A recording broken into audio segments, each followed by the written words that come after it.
ಕಾಂಗ್ರೆಸ್ಸಿನ ಗ್ಯಾರಂಟಿಗಳು, ಅವರ ಅಭಿವೃದ್ಧಿ ಕೆಲಸಗಳು ಇಲ್ಲಿ ಲಾಭಕ್ಕೆ ಅವಕಾಶವನ್ನೇ ಕೊಡಬಾರ್ದು, ಆ ಮೂಲಕ ಓಟನ್ನು ಪಡೆದುಕೊಳ್ಳುವ ಹುನ್ನಾರವನ್ನು ಮಾಡಿ ಅಂತ ಹೇಳಿಬಿಟ್ಟು ಒಂದಿಷ್ಟು ಡೀಲ್ ಮಾಡಿಕೊಂಡಿದ್ದಾರೆ ಅನ್ನೋ ಮಾಹಿತಿ ನಮಗೆ ಕಳೆದ 1 ತಿಂಗಳಿಂದನೇ ಬಂದಿತ್ತು. ಈ ದೊಮ್ಮಲೂರು ಇರೋದು ಶಾಂತಿನಗರ ವಿಧಾನಸಭಾ ಕ್ಷೇತ್ರದಲ್ಲಿ. ಇದರ ಶಾಸಕರು ಎನ್.ಎ. ಹ್ಯಾರಿಸ್.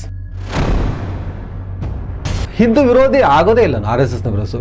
RSSನ ಐಡಿಯಾಲಜಿ ಕೋಮುವಾದದ ಐಡಿಯಾಲಜಿ, ಅದು ದ್ವೇಷವನ್ನು ಬಿತ್ತುವ ಐಡಿಯಾಲಜಿ.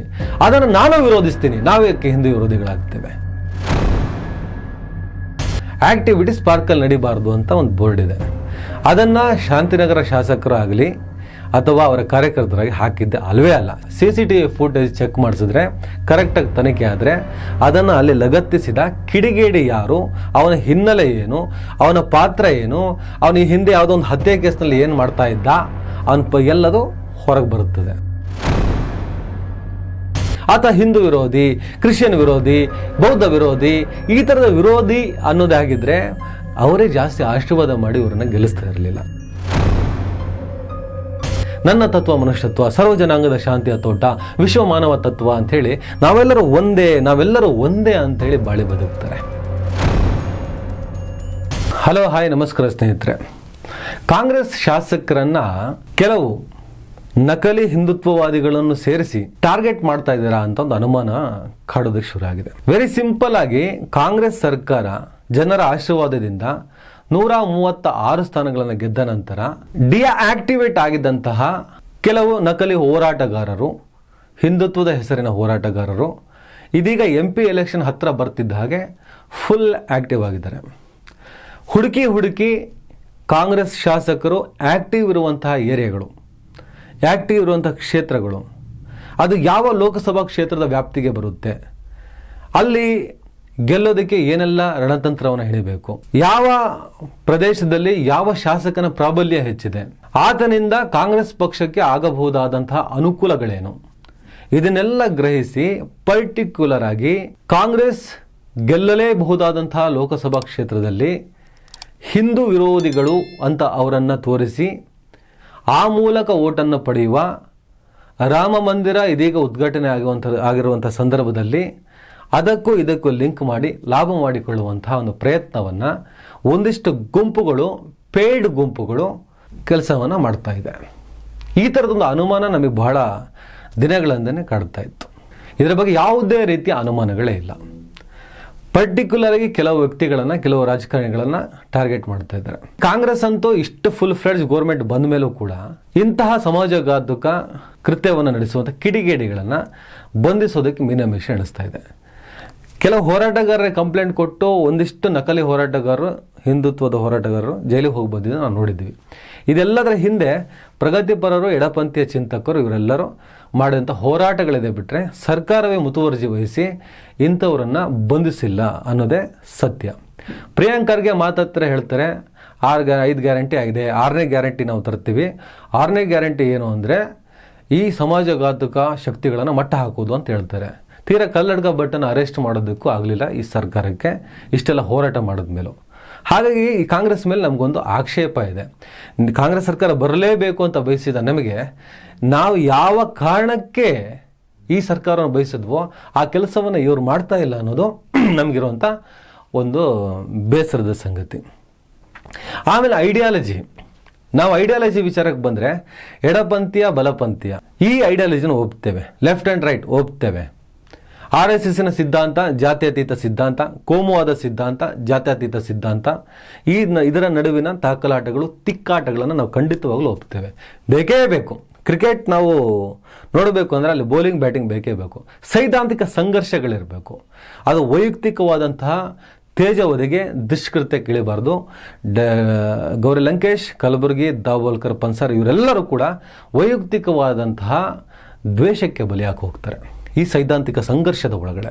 ಇತ್ತೀಚೆಗೆ ಸ್ನೇಹಿತರೆ, ನಾನು ಆರಂಭದಲ್ಲಿ ಹೇಳಿದಾಗೆ ಒಂದಿಷ್ಟು ಜನ ಕೆಲಸವಿಲ್ಲದ ನಕಲಿ ಡೋಂಗಿ ಹಿಂದುತ್ವವಾದಿಗಳು ಒಂದಿಷ್ಟು ಡೀಲ್ ತಗೊಂಡಿದ್ದಾರೆ, ಒಂದಿಷ್ಟು ಪೇಡ್ MP ಎಲೆಕ್ಷನ್ ಸಂಬಂಧಪಟ್ಟಂಗೆ. ಕೆಲವು ಕ್ಷೇತ್ರಗಳಲ್ಲಿ ಅವರಿಗೆ ಕೆಲಸವನ್ನು ಕೊಟ್ಟಿದ್ದಾರೆ. ಕೆಲವು ಕ್ಷೇತ್ರಗಳಲ್ಲಿ ಯಾರು ತುಂಬ ಪ್ರಭಾವ ಇದೆಯೋ, ಯಾವ ಕ್ಯಾಂಡಿಡೇಟ್ಗೆ ಟಿಕೆಟ್ ಆಗಬಹುದು ಕಾಂಗ್ರೆಸ್ಸಿಂದ, ಆ ಕ್ಯಾಂಡಿಡೇಟಿಗೆ ಟಿಕೆಟ್ ಆದ ಮೇಲೆ ಅವರ ಗೆಲುವಿನಲ್ಲಿ ಯಾವ ಶಾಸಕ ಪ್ರಭಾವ ಬೀರಬಹುದು, ಒಂದು ಲೋಕಸಭಾ ಕ್ಷೇತ್ರದ ಒಳಗಡೆ ಆ ಶಾಸಕರ ವಿರುದ್ಧ ಹೇಗೋ ರಾಮ ಮಂದಿರ ಉದ್ಘಾಟನೆ ಆಗಿದೆ, ಹಿಂದುತ್ವವಾದದ ಅಲೆ ಪೀಕಲ್ಲಿದೆ. ಈ ಸಂದರ್ಭದಲ್ಲಿ ಒಂದು ಚೂರು ಕೂಡ ಇಲ್ಲಿ ವ್ಯತ್ಯಾಸ ಆಗಬಾರ್ದು. ಕಾಂಗ್ರೆಸ್ಸಿನ ಗ್ಯಾರಂಟಿಗಳು, ಅವರ ಅಭಿವೃದ್ಧಿ ಕೆಲಸಗಳು ಇಲ್ಲಿ ಲಾಭಕ್ಕೆ ಅವಕಾಶವನ್ನೇ ಕೊಡಬಾರ್ದು. ಆ ಕಾರಣಕ್ಕೆ ಹಿಂದುತ್ವವಾದ ಪ್ರೊಪಗಂಡವನ್ನು ಜೋರಾಗಿ ಬಿಂಬಿಸಿ ಆ ಶಾಸಕರು, ಆ ನಾಯಕರು, ಕಾಂಗ್ರೆಸ್ಸಿನವರು ಹಿಂದೂ ವಿರೋಧಿಗಳು ಅಂತ ಬಿಂಬಿಸಿ ದೊಡ್ಡ ಮಟ್ಟದಲ್ಲಿ ಅವರು ಹಿಂದೂ ವಿರೋಧಿಗಳಂತ ತೋರಿಸಿ ಆ ಮೂಲಕ ಓಟನ್ನು ಪಡೆದುಕೊಳ್ಳುವ ಹುನ್ನಾರವನ್ನು ಮಾಡಿ ಅಂತ ಹೇಳಿಬಿಟ್ಟು ಒಂದಿಷ್ಟು ಡೀಲ್ ಮಾಡ್ಕೊಂಡಿದ್ದಾರೆ ಅನ್ನೋ ಮಾಹಿತಿ ನಮಗೆ ಕಳೆದ 1 ತಿಂಗಳಿಂದನೇ ಬಂದಿತ್ತು. ಅದಕ್ಕೆ ಕರೆಕ್ಟಾಗಿ ಈಗ ಶಾಂತಿನಗರ ವಿಧಾನಸಭಾ ಕ್ಷೇತ್ರದಲ್ಲಿ ಒಂದು ಬೋರ್ಡು, ದೊಮ್ಮಲೂರು ಅಂಥೇಳಿ ಕ್ಷೇತ್ರದ ಒಂದು ವಾರ್ಡ್ ಅದು. ಆ ವಾರ್ಡ್ನಲ್ಲಿ ಒಂದು ಪಾರ್ಕ್ನಲ್ಲಿ ಒಂದು ಬ್ಯಾನರ್ ಕಾಣಿಸ್ಕೊಳ್ಳುತ್ತೆ. ಆ ಬ್ಯಾನರಲ್ಲಿ ಏನಿದೆ ಡಿಸ್ಪ್ಲೇ ನೋಡಿ ನೀವು, ಒಂದು ನೋ ನಾಯ್ಸ್ ಅಂತ ಇದೆ. ಶಬ್ದ ಮಾಡಬೇಡಿ, no RSS activities inside the park, no any other politics, it is common park for public. ಇದು ಸಾಮಾನ್ಯ ಜನರ ಉದ್ಯಾನವನ. ಇಲ್ಲಿ RSS ಚಟುವಟಿಕೆಗಳು ಮತ್ತು ಇತರ ರಾಜಕೀಯ ಚಟುವಟಿಕೆಗಳನ್ನು ನಿರ್ಬಂಧಿಸಲಾಗಿದೆ ಅಂತ ಒಂದು ಬ್ಯಾನರ್ ಇದೆ. ಈ ಬ್ಯಾನರ್ ಹಾಕಿದ ತಕ್ಷಣ ಒಂದಿಷ್ಟು ಡೋಂಗಿ ಹಿಂದುತ್ವವಾದಿಗಳು ಒಂದು ಹಿಂದುತ್ವವನ್ನು ಗುತ್ತಿಗೆ ತೆಗೆದುಕೊಂಡಿದ್ದೀವಿ, ಉಳಿಸುತ್ತೇವೆ ಅಂತ ಹೇಳುವಂಥ ಕೆಲವು ಚಾನಲ್ಗಳು, ಅಂದರೆ ಡಿಜಿಟಲ್ ಚಾನಲ್ಗಳು, ಮತ್ತೊಂದು ಜನ ನೋಡುವಂಥ ಕೆಲವು ಚಾನಲ್ಗಳು ಅವರವರ ಪ್ರೊಪಗಂಡವನ್ನು ಬಿತ್ತೋದಕ್ಕೆ ಯೂಸ್ ಮಾಡಿಕೊಂಡಿರುವಂಥ ವೇದಿಕೆಗಳು. ಈ ದೊಮ್ಮಲೂರು ಇರೋದು ಶಾಂತಿನಗರ ವಿಧಾನಸಭಾ ಕ್ಷೇತ್ರದಲ್ಲಿ. ಇದರ ಶಾಸಕರು ಎನ್ ಎ ಹ್ಯಾರಿಸ್ ಒಬ್ಬ ಅಲ್ಪಸಂಖ್ಯಾತ ಸಮುದಾಯದ ಶಾಸಕ. ಇವರು RSSನ ವಿರೋಧಿ. ಖಡಾಖಂಡಿತವಾಗಿ ಇವರು RSSನ ವಿರೋಧ ಮಾಡುವ ಮೂಲಕ ಹಿಂದೂಗಳನ್ನು ವಿರೋಧಿಸುವಂಥ ಒಬ್ಬ ಮನಸ್ಥಿತಿ ಉಳ್ಳವರು. ಇವರು ಹಿಂದೂಗಳ ವಿರೋಧಿಗಳು, ಹಿಂದೂ ವಿರೋಧಿಗಳು. ನಾನು ಹೇಳಿದ್ನಲ್ಲ ಆರಂಭದಲ್ಲಿ ಪ್ರೊಪಗಂಡ, ಆ ಥರ ಬಿಂಬಿಸುವಂಥ ಪ್ರಯತ್ನವನ್ನು ಮಾಡ್ತಾ ಇದ್ದಾರೆ. ಮೊಟ್ಟ ಮೊದಲನೇದಾಗಿ RSSನ ವಿರೋಧಿಸೋರು ಹಿಂದೂ ವಿರೋಧಿಗಳು ಹೇಗಾಗ್ತಾರೆ? ಅದೇ ರಾಂಗು. ಹಿಂದೂ ವಿರೋಧಿ ಆಗೋದೇ ಇಲ್ಲ RSSನ ವಿರೋಧಿಸೋ. RSSನ ಐಡಿಯಾಲಜಿ ಕೋಮುವಾದದ ಐಡಿಯಾಲಜಿ, ಅದು ದ್ವೇಷವನ್ನು ಬಿತ್ತುವ ಐಡಿಯಾಲಜಿ. ಅದನ್ನು ನಾನು ವಿರೋಧಿಸ್ತೀನಿ. ನಾವೇಕೆ ಹಿಂದೂ ವಿರೋಧಿಗಳಾಗ್ತೇವೆ? ನಾವು ಹೇಗೆ ಹಿಂದೂ ವಿರೋಧಿಗಳಾಗಕ್ಕೆ ಸಾಧ್ಯ ಆಗ್ತದೆ? ಸ್ನೇಹಿತರೆ, ಆಮೇಲೆ ನಮ್ಮ ಸ್ಟೈಲಲ್ಲಿ ಹೇಳಬೇಕು ಅಂದರೆ RSS ಆ್ಯಕ್ಟಿವಿಟೀಸ್ ಪಾರ್ಕಲ್ಲಿ ನಡಿಬಾರ್ದು ಅಂತ ಒಂದು ಬೋರ್ಡ್ ಇದೆ. ಅದನ್ನು ಶಾಂತಿನಗರ ಶಾಸಕರು ಆಗಲಿ ಅಥವಾ ಅವರ ಕಾರ್ಯಕರ್ತರಾಗಿ ಹಾಕಿದ್ದೆ ಅಲ್ವೇ ಅಲ್ಲ. CCTV ಫುಟೇಜ್ ಚೆಕ್ ಮಾಡಿಸಿದ್ರೆ, ಕರೆಕ್ಟಾಗಿ ತನಿಖೆ ಆದರೆ ಅದನ್ನು ಅಲ್ಲಿ ಲಗತ್ತಿಸಿದ ಕಿಡಿಗೇಡಿ ಯಾರು, ಅವನ ಹಿನ್ನೆಲೆ ಏನು, ಅವನ ಪಾತ್ರ ಏನು, ಅವನ ಹಿಂದೆ ಯಾವುದೋ ಒಂದು ಹತ್ಯೆ ಕೇಸ್ನಲ್ಲಿ ಏನು ಮಾಡ್ತಾ ಇದ್ದ, ಅವನ ಎಲ್ಲದು ಹೊರಗೆ ಬರುತ್ತದೆ. ತನಿಖೆ ಆಗಲಿ ಅಂತ ಬಿಡೋಣ, ಅದು ಡಸಂಟ್ ಮ್ಯಾಟರ್. ಆದರೆ ಹಿಂದೆ ಈ ಶಾಂತಿನಗರ ಶಾಸಕರೇ ಇಲ್ಲ, ಇರೋದೇ ಬೇರೆ ಯಾರೋ. ಆರಂಭದಲ್ಲಿ ಹೇಳ್ದಂಗೆ ಅದೊಂದು ಪ್ರೊಪಗಂಡವನ್ನು ಬಿತ್ತೋದಕ್ಕೆ ಒಂದಿಷ್ಟು ಜನ ದುಡ್ಡು ತಗೊಂಡು ಕೆಲಸ ಮಾಡ್ತಾ ಇದ್ದಾರೆ. ಅವರು ಮಾಡಿದಂಥ ಕೃತ್ಯ ಅದು ಎನ್ಕ್ವೈರಿ ಬಿಟ್ಟಿದ್ದು ಮಾಡೋಣ. ಶಾಸಕರು ಹಾಕಿಲ್ಲ, ಅದು ಶಾಂತಿನಗರದ ಶಾಸಕರಾದ ಹ್ಯಾರಿಸ್, ಅದರಲ್ಲಿ ಇವ್ರ ಪಾತ್ರನೇ ಇಲ್ಲ, ಇವರನ್ನ ಹಿಂದೂ ವಿರೋಧಿ ಅಂತ ಬಿಂಬಿಸೋಕ್ಕೆ ಪ್ರಯತ್ನ ಪಡ್ತಿದ್ದಾರೆ ಅಷ್ಟೇ. ಅದು ಎಲ್ಲೋ ಒಂದು ಕಡೆ ಯಾವುದೋ ಒಂದು 4 ಜನ ನೋಡುವಂಥ ಚಾನಲ್ಗಳು ಅಥವಾ 4 ಜನ ನೋಡುವಂಥ ಸೋಷಿಯಲ್ ಮೀಡಿಯಾದಲ್ಲಿ ಹರಿದಾಡ್ಬೋದು ಅಷ್ಟೇ. ಮತ್ತೇನೋ ಆಗುವಂಥದ್ದು ಏನೂ ಇಲ್ಲ. ಆದರೆ ಆ ಶಾಸಕರು ಏನು, ಶಾಂತಿನಗರ ವಿಧಾನಸಭಾ ಕ್ಷೇತ್ರದಲ್ಲಿ ಮುಸಲ್ಮಾನರಿಗಿಂತ ಅತಿ ಹೆಚ್ಚು ಓಟ್ ಇರೋದು ಹಿಂದೂಗಳದ್ದೇ. ಅವರ ಓಟಿಂದಲೇ 4 ಸರಿ ಗೆದ್ದು ಬಂದಿದ್ದಾರೆ ಎನ್ ಎ ಹ್ಯಾರಿಸ್. ಶಾಂತಿನಗರ ವಿಧಾನಸಭಾ ಕ್ಷೇತ್ರದ ಇತಿಹಾಸದಲ್ಲಿ ಒಂದ್ಸಲ ಆಯ್ಕೆ ಅದು ಇನ್ನೊಂದು ಸಲ ಆಯ್ಕೆ ಆಗಿದ್ದೇ ಇಲ್ಲ. ಆ ಹಿಸ್ಟ್ರಿ ಚೆಕ್ ಮಾಡಿಕೊಳ್ಳಿ, ಸುಮ್ಮನೆ ಮಾತಾಡೋದಲ್ಲ. ಆದರೆ ಸತತ 4 ಬಾರಿ ಗೆಲ್ತಾರೆ N A Haris. Because of 15 ವರ್ಷಗಳ ಹಿಂದೆ ಹೇಗಿತ್ತು ಶಾಂತಿನಗರ, 15 ವರ್ಷಗಳ ನಂತರ ಹೇಗಾಗಿದೆ ಶಾಂತಿನಗರ ಅಂತ ಹೇಳ್ಬಿಟ್ಟು ಆ ರಿಪೋರ್ಟ್ ಕಾರ್ಡ್ ತಗೊಳ್ಳಿ. ಆಮೇಲೆ ಎನ್ ಎ ಹ್ಯಾರಿಸ್ ಅವರ ಸೋಷಿಯಲ್ ಮೀಡಿಯಾಗಳನ್ನು ಸ್ವಲ್ಪ ಅಬ್ಸರ್ವ್ ಮಾಡಿ. ಅನೇಕ ನಾಯಕರು, ಅಲ್ಪಸಂಖ್ಯಾತ ಇರ್ಬೋದು, ಬಹುಸಂಖ್ಯಾತ ನಾಯಕರು ಇರ್ಬೋದು, ಸದಾ ವಿಧಾನಸೌಧದಲ್ಲಿ ಸಿಗ್ಬೋದು, ಅದು ಯಾವುದೋ ಪ್ರೋಗ್ರಾಮ್ಗಳಲ್ಲಿ ಕಾಣಿಸ್ಬೋದು, ಇಲ್ಲ ಅವ್ರವ್ರ ಕಚೇರಿಗಳಲ್ಲಿ ಅಪಾಯಿಂಟ್ಮೆಂಟ್ ತಗೊಂಡು ಹೋದರೆ ಸಿಗ್ಬೋದೇನೋ. ಅದೇ ಎನ್ ಎ ಹ್ಯಾರಿಸ್ ತನ್ನ ಕಚೇರಿಯಲ್ಲೂ ಸಿಕ್ಕಲ್ಲ, ವಿಧಾನಸೌಧದಲ್ಲೂ ಜಾಸ್ತಿ ಕಾಣಿಸ್ಕೊಂಡು ಕಾಲಹರಣ ಮಾಡಲ್ಲ, ಬರೀ ಕ್ಷೇತ್ರದಲ್ಲಿ ಇರ್ತಾರೆ. ಅಲ್ಲೆಲ್ಲ ಚರಂಡಿ ಕಾಮಗಾರಿ, ಅಲ್ಲೆಲ್ಲ ರೋಡ್ ಕೆಲಸ ನಡೀತಿರುತ್ತೆ, ಅಲ್ಲಿ ಯಾವುದೋ ಸಭಾಂಗಣದ ಕೆಲಸ ನಡೀತಿರುತ್ತೆ, ಇದು ಯಾವುದೋ ಕನ್ನಡ ಭವನ್ ಕೆಲಸ ಮಾಡಿಸ್ತಾ ಇರ್ತಾರೆ, ಅಲ್ಲಿ ಯಾರಿಗೋ ಏನೋ ಪ್ರಾಬ್ಲಮ್ ಆಗಿರೋದು ಸಾಲ್ವ್ ಮಾಡ್ತಾ ಇರ್ತಾರೆ. ಕೋವಿಡ್ ಇನ್ನಿತರೆ ಸಂದರ್ಭದಲ್ಲಿ ಈ ಮನುಷ್ಯ ಅಕ್ಷರಶಃ ತನಗೆ ಕೋವಿಡ್ ಬರ್ಸ್ಕೊಳ್ಳುವಷ್ಟರ ಮಟ್ಟಿಗೆ ಕೆಲಸವನ್ನು ಮಾಡ್ತಾರೆ. ಅಷ್ಟು ದುಡಿತಾರೆ. ಆ ಕಾರಣಕ್ಕೆ ಒಂದು ಸಲ ಗೆದ್ದವನು ಇನ್ನೊಂದು ಸಲ ಗೆಲ್ಲೋದಕ್ಕೆ ಸಾಧ್ಯನೇ ಇಲ್ಲದ ಕ್ಷೇತ್ರದಲ್ಲಿ ಸದಾ 4 ಬಾರಿ ಗೆಲ್ತಾರೆ. ಆತ ಹಿಂದೂ ವಿರೋಧಿ, ಕ್ರಿಶ್ಚಿಯನ್ ವಿರೋಧಿ, ಬೌದ್ಧ ವಿರೋಧಿ, ಈ ಥರದ ವಿರೋಧಿ ಅನ್ನೋದೇ ಆಗಿದ್ದರೆ ಅವರೇ ಜಾಸ್ತಿ ಆಶೀರ್ವಾದ ಮಾಡಿ ಇವರನ್ನು ಗೆಲ್ಲಿಸ್ತಾ ಇರಲಿಲ್ಲ. This is the practical fact. ಇದನ್ನು ಅರ್ಥ ಮಾಡ್ಕೋಬೇಕು. ಅವರು ಕಳೆದ ಕೆಲವು ವರ್ಷಗಳಿಂದ ಮಾಡ್ತಾ ಇರುವಂಥ ಮಾನವೀಯತೆ ಹಬ್ಬ, ನನ್ನ ತತ್ವ ಮನುಷ್ಯತ್ವ ಅನ್ನುವಂಥ ಕಾನ್ಸೆಪ್ಟ್ ಇರ್ಬೋದು. ನಾನು ಬಹಳ ಆಸಕ್ತಿಯಿಂದ ಅವ್ರ ಭಾಷಣಗಳನ್ನು ಕೇಳಿಸ್ಕೊತೀನಿ, ಆ ಪ್ರೋಗ್ರಾಮ್ಗಳನ್ನು ಗಮನಿಸ್ತೀನಿ. ನನ್ನ ತತ್ವ ಮನುಷ್ಯತ್ವ, ಸರ್ವ ಜನಾಂಗದ ಶಾಂತಿಯ ತೋಟ, ವಿಶ್ವ ಮಾನವ ತತ್ವ ಅಂಥೇಳಿ ನಾವೆಲ್ಲರೂ ಒಂದೇ ಅಂಥೇಳಿ ಬಾಳಿ ಬದುಕ್ತಾರೆ. ಜನ ಪ್ರೀತಿಸ್ತಾರೆ ಅವ್ರನ್ನ, ಜನ ಪ್ರೀತಿಸ್ತಾರೆ ಆ ಲೋಕದಲ್ಲಿ, ನಾವು ನೋಡ್ತೀವಲ್ಲ. ಹಾಗಾಗಿ ಅವರನ್ನ ಹಿಂದೂ ವಿರೋಧಿ ಅಂತ ಬಿಂಬಿಸಿ ಅದೇನೋ ಲಾಭ ಮಾಡ್ಕೊತೀವಿ ಅಂತ ಹೇಳ್ಬಿಟ್ಟು ಆ ಕ್ಷೇತ್ರದಲ್ಲಿ ಏನಾದರೂ ಪ್ರಯತ್ನ ಪಟ್ಟರೆ ಅದು ಟುಸ್ ಪಟಾಕಿ, ಅದರಿಂದ ಏನೂ ಪ್ರಯೋಜನ ಇಲ್ಲ. ಯಾಕಂದರೆ ಅವ್ರು ಏನು ಅನ್ನೋದನ್ನು ಅವ್ರು ಸಾಬೀತು ಮಾಡಾಗಿದೆ, ಜನ ಆಶೀರ್ವಾದ ಮಾಡಿದ್ದಾರೆ. ನೀವು ಫೇಸ್ಬುಕ್ಕಲ್ಲಿ ತೌಡು ಕುಡ್ಕೊಂಡು, ತಲೆ ಕೆರ್ಕೊಂಡು, ಮುಖ ಕೆರ್ಕೊಂಡು ಗೊಳೋ ಅಂತ ಹೊಯ್ಕೊಬೇಕು ಬಿಟ್ರೆ ಏನೂ ಆಗಲ್ಲ ಅಲ್ಲಿ. No problem. ಆ ಶಾಸಕರಿಗಿರ್ಬೋದು, ಕಾಂಗ್ರೆಸ್ನ ಅನೇಕ ಹ್ಯಾರಿಸ್ ಅಂತಹ ಮನಸ್ಥಿತಿಯುಳ್ಳ ಶಾಸಕರಿಗೆ ಈ ಥರದ ಆಗಲ್ಲ. ಯಾಕಂದ್ರೆ ಜನರ ಆಶೀರ್ವಾದ ಇದೆ. ಏನು ನಮ್ಮ ಸ್ಟೈಲಲ್ಲಿ ಮಾತಾಡ್ತೀವಿ ಕೇಳಿ. ಅಲ್ಲ ಅಣ್ಣ, ಈಗ ಆ ಥರದೊಂದು ಬ್ಯಾನರು ಅವರ ಶಾಸಕರು ಹಾಕ್ಸಿಲ್ಲ. ನಾನೇನಾದರೂ ಶಾಂತಿನಗರ ಶಾಸಕನಾಗಿದ್ದರೆ, ಒಬ್ಬ ಜನಪ್ರತಿನಿಧಿ ಆಗಿದ್ದರೆ ಖಂಡಿತವಾಗ್ಲೂ ಆ ಬ್ಯಾನರ್ ಹಾಕ್ಸ್ತಿದ್ದೆ. ನಾನೇ ಹಾಕ್ಸಿದ್ದಪ್ಪ ಅಂತ ಓಪನಾಗಿ ಹೇಳ್ತಾ ಇದ್ದೆ. ಹಾಕ್ಸ್ತಿದ್ದೆ ನಾನು ಮುಲಾಜಿಲ್ಲದೆ. ಪಾರ್ಕ್ ಅಂದರೆ ಏನು? ಜನ ವಿಶ್ರಾಂತಿ ತೆಗೆದುಕೊಳ್ಳೋದಕ್ಕೆ ಬರೋ ಜಾಗ, ಜನ ವಾಕಿಂಗ್ ಮಾಡೋದಕ್ಕಿರುವಂಥ ಜಾಗ, ಜನ ವ್ಯಾಯಾಮ ಮಾಡೋಕ್ಕಿರುವಂಥ ಒಂದು ಜಾಗ. ಅಲ್ಲಿ ಹಿಂದೂನು ಬರ್ತಾನೆ, ಮುಸಲ್ಮಾನ ಬರ್ತಾನೆ, ಕ್ರೈಸ್ತ, ಜೈನ ಎಲ್ಲರೂ ಬರ್ತಾರೆ. ಎಲ್ಲ ಮನಸ್ಥಿತಿಯ, ಎಲ್ಲ ಸಿದ್ಧಾಂತದ, ಎಲ್ಲ ಚಿಂತನೆ ಉಳ್ಳಂಥ ಜನ ಬರ್ತಾರೆ. ಅದರ ಮಧ್ಯದಲ್ಲಿ ನೀವು RSS ಚಟುವಟಿಕೆ ಯಾಕೆ ಮಾಡ್ತೀರಾ? ಹೋಗಲಿ, ನಿಮ್ಮ ಚಟುವಟಿಕೆ ಬುದ್ಧನ ಚಟುವಟಿಕೆ, ಶಾಂತಿ ಪ್ರೀತಿಯ ಚಟುವಟಿಕೆ. ನಿಮ್ಮದು ಕೋಮುವಾದ.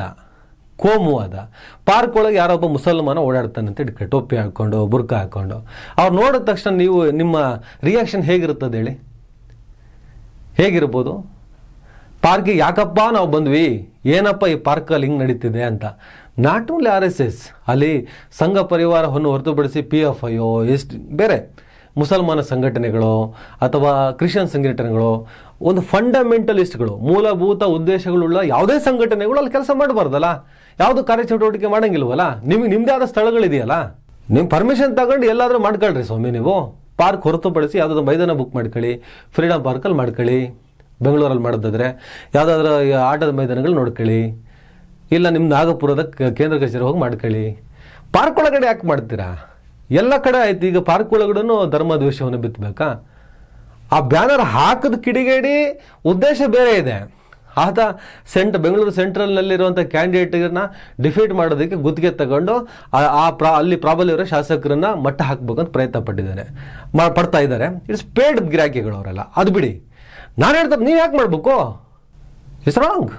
ಮಾಡೋಂಗಿಲ್ವಲ್ಲ, ಅವಕಾಶನೇ ಕೊಡೋಲ್ಲ. ನಮ್ಮ ಥರ ಆಗಿದ್ದರೆ ಮುಲಾಜದ ಇಲ್ಲಪ್ಪ ನಾನು ಮಾಡೋಕ್ಕೆ ಬಿಡಲ್ಲ ಅಂತಿದ್ವಿ. ಅದಕ್ಕೆ ಹಿಡ್ಕೊಂಡು ಅದನ್ನು ತಡೆಯೋಕ್ಕಾಗಲ್ಲ, ಬಿಡೋಕ್ಕಾಗಲ್ಲ ಅಂತ ಹೇಳ್ಬಿಟ್ಟು ಬಿಲ್ಡಪ್ ತಗೊಂಡೆಲ್ಲ ಮಾತಾಡ್ಕೊಂಡು ಪಾಪ ಯಾರ್ಯಾರ ಹತ್ರನೋ ಮಾತಾಡಿಸಿ ಏನು ಪ್ರಯೋಜನ ಇಲ್ಲ ಸ್ವಾಮಿ. ನಿಮಗೆಲ್ಲ ತಾಕತ್ತಿದ್ರೆ ಇಷ್ಟೆಲ್ಲ ಫೇಸ್ಬುಕ್ಕಲ್ಲೋ TVಯಲ್ಲೋ ಕೂತ್ಕೊಂಡು ತೌಡು ಕೊಡ್ತೀರಲ್ಲ, ನಿಮಗೆ ತಾಕತ್ತಿದ್ರೆ ಇಂಥ ಕ್ಷೇತ್ರಗಳಲ್ಲಿ ಹೋಗ್ಬಿಟ್ಟು ಒಂದು 100 ಓಟ್ ತಗೊಳ್ಳಿ, ಒಂದು 10 ಜನಕ್ಕೆ ಸಹಾಯ ಅಂತ ಮಾಡಿ. ಅದೇನು ಯೋಗ್ಯತೆ ಇಲ್ಲ, ಮಾತಾಡೋಕ್ಕೆ ಬರುತ್ತೆ. ಆಚಾರವಿಲ್ಲದ ನಾಳಿಗೆ ನೀಚ ನುಡಿತದಂತೆ. ಇದಂದರೆ ಹ್ಯಾರಿಸ್ ಆಗಲಿ, ಶಾಂತಿನಗರ ಕ್ಷೇತ್ರ ಆಗಲಿ, ಒಬ್ಬ ಸಭ್ಯ ಸಾಮಾಜಿಕ ಹಿನ್ನೆಲೆ ಉಳ್ಳಂತಹ ಒಂದು ಒಳ್ಳೆ ಜನರಿಗೆ ಕೆಲಸ ಮಾಡಬೇಕು ಅಂತ ಉದ್ದೇಶ ಇರುವ, ನನ್ನ ತತ್ವ ಮನುಷ್ಯತ್ವ ಮಾನವೀಯತೆಯ ಲಕ್ಷಣಗಳುಳ್ಳ ಯಾರಿಗೂ ಕೂಡ ಇದರಿಂದ ತೇಜೋವಧೆನೂ ಮಾಡೋಕ್ಕಾಗಲ್ಲ, ಅವರನ್ನು ನೈತಿಕವಾಗಿ ಕುಗ್ಸೋಕ್ಕೂ ಸಾಧ್ಯ ಇಲ್ಲ. ಕಾಂಗ್ರೆಸ್ ಸ್ವಲ್ಪ ಎಚ್ಚರ ವಹಿಸ್ಬೇಕೀಗ. ನಾವು ಸಮಾಜಘಾತುಕ ಶಕ್ತಿಗಳನ್ನು ತಡೆಯುತ್ತೇವೆ, ಹೇಟ್ ಯಾರು ಮಾಡ್ತಾರೆ ಅವರನ್ನೆಲ್ಲ ಪತ್ತೆ ಹಚ್ಚುತ್ತೇವೆ, ನಾವು ಶಾಂತಿಯ ನಾಡನ್ನು ಕಟ್ಟುತ್ತೇವೆ ಅಂತ ಹೇಳ್ಬಿಟ್ಟು ಬರೀ ಡೈಲಾಗ್ ಹೊಡ್ಕೊಂಡಿದ್ದೀರಪ್ಪ.